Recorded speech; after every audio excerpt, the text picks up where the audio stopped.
What's up, guys? It's Andrew from Crafted Coast Tour Company here with yet another craft beer review for you. Today we're going to be doing the Currumbin Valley Brewing Mango and Lemon Myrtle Sour. Let's get stuck into the video.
Alright, welcome back to the review, guys. As I said at the start, today we're going to be doing the Currumbin Valley Brewing Mango Sour with Lemon Myrtle.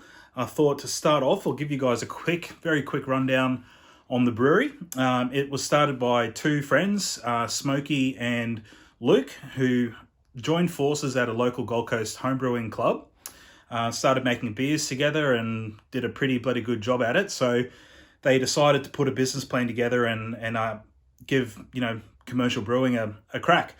So these guys operate on Smokey's farm, which is located in the absolutely stunning Currumbin Valley here on the Gold Coast.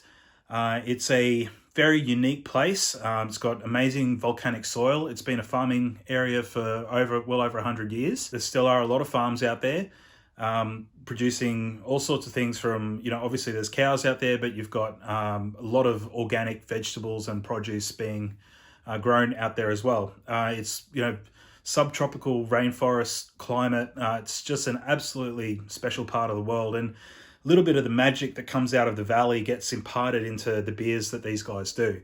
If you haven't heard of Currumbin Valley Brewing before, they rose to prominence in Australia in 2019 when they won the Gabs Festival People's Choice Awards with their Grape Bubblegum Sour, which is just an absolutely mind-blowing beer. I'm pretty sure it's available on their website, as all of the beers that they make are. They are predominantly online and local retail selling only. They're not nationwide. Their kegs only go into a certain amount of venues close to the Gold Coast, in the Brisbane, Gold Coast, Northern New South Wales region. If you're lucky interstate, there might be a handful of venues that get it, but I'm not sure. Majority of their business is online and also selling direct to small venues and independent bottle shops here on the Gold Coast. So what we're drinking today is, I'm pretty sure this was maybe the first sour that the boys did. It's the Mango Sour with Lemon Myrtle. We'll give you guys a good look at the label here. It's pretty funky. Got some cool artwork on there.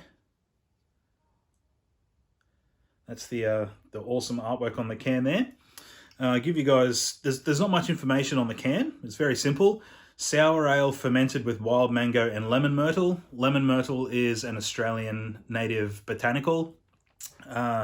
It's got the world's highest concentration of citral, and it imparts flavors very similar to citrus zest.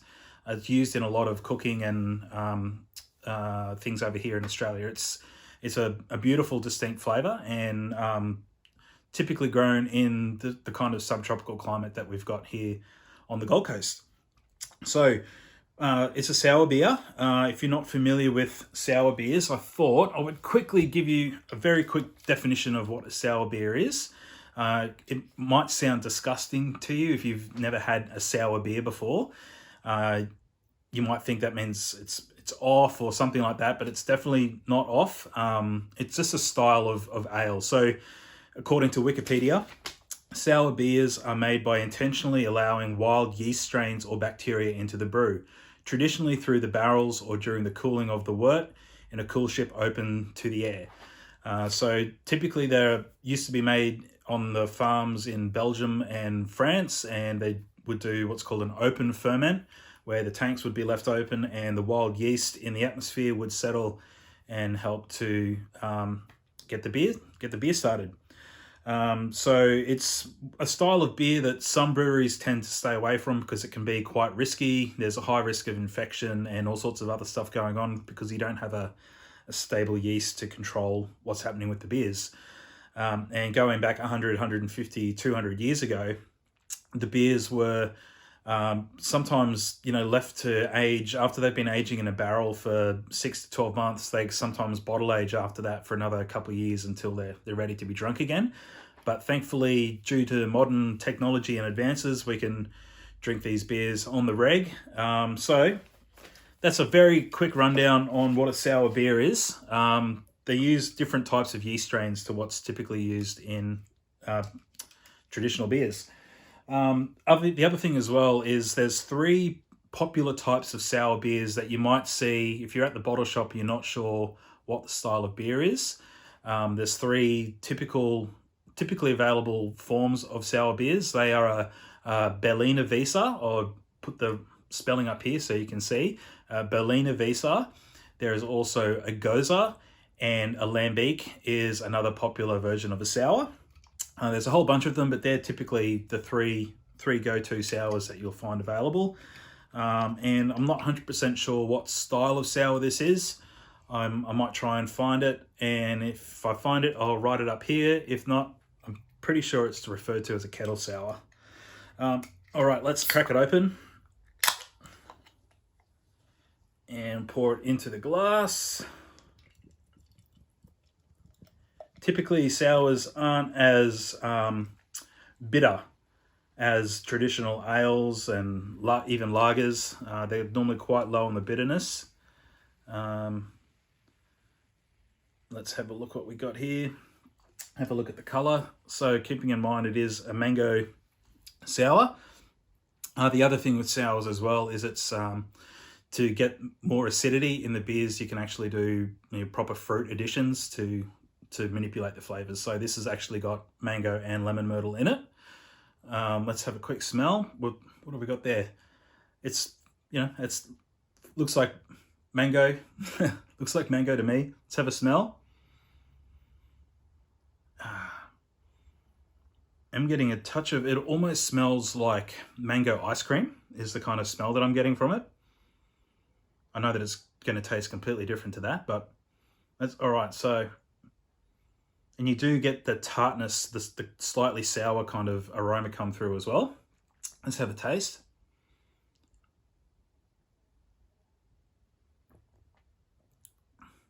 Straight away, you get the yummy sour feel at the back of your jowls. You feel your mouth fill up with saliva.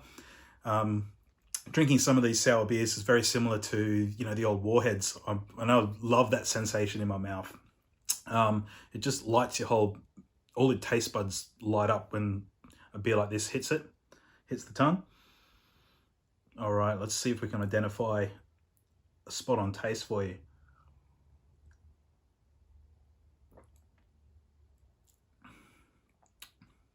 So generally I find with sours, after you have between 1 to 5 sips, that's when you your palate starts to differentiate the different flavors.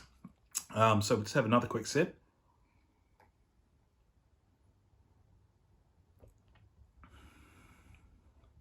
Now, there's definitely mango in there, but it's not a sweet, punchy, fruity hit like you would get with, an IPA or a hazy or something like that has got typical mango tropical flavors to it. This has got, what it reminds me of is when you get to very close to the seed on maybe a mango that's only just ripe. So it's not green, but it's edible. But when you get down real close to the pip on the mango and you're sucking on it, you're getting that real, you get like a sour kind of taste off that, and you get a funny sensation on your tongue. It's almost fizzy. So it's almost exactly the sensation of sucking on on the seed of a mango right down close to the seed. You know, when you cut too close to the mango, you suck on that part of the seed. That's exactly what this is like. And you are getting that little bit of citrus zest as well from the lemon myrtle. And I think that little bit of citrus zest, I think, really helps to cut through any sweetness that might be there from the mango as well. Overall, this is a really solid beer. If you are close to the Gold Coast, Brisbane, Northern New South Wales, and you see this is available at one of your locals, get down and try it. It's amazing on draft. It's really good in a can too. So hit the description box down below and I'll put a link to Currumbin Valley Brewing, to this beer in particular, so you can jump on there and order some. I'm pretty sure they do Australia-wide delivery. And it's pretty quick too, from memory. I've ordered a couple of times and it turns up pretty quick. All right, so there you go. That's the Currumbin Valley Brewing Mango Sour with lemon myrtle. I couldn't recommend this any more highly. If you guys are looking at entering into discovering sour beers, this is a really good place to start. It's not overly funky. It's got a little bit of that familiar fruit kind of flavor to it. So yeah, I would 100% recommend this beer to anyone. It's a great gateway beer, I find. For example, my mum, she is a wine drinker. She doesn't like beer. She turns her nose up because she's used to beer being, you know, the commercial macro stuff like Tooheys New and VB and stuff like that. But one day I handed her a can of the Brouhaha Strawberry and Rhubarb Sour, and that blew her mind. And every time we go somewhere now and they've got a sour beer on tap, Mum likes it. She likes to give it a crack. So it's a really good way. If you know someone who is familiar with wine and they say they're not a beer drinker, go grab them some Currumbin Valley Brewing Mango Sour. Guarantee you they'll convert. All right, that's it for today's video, guys.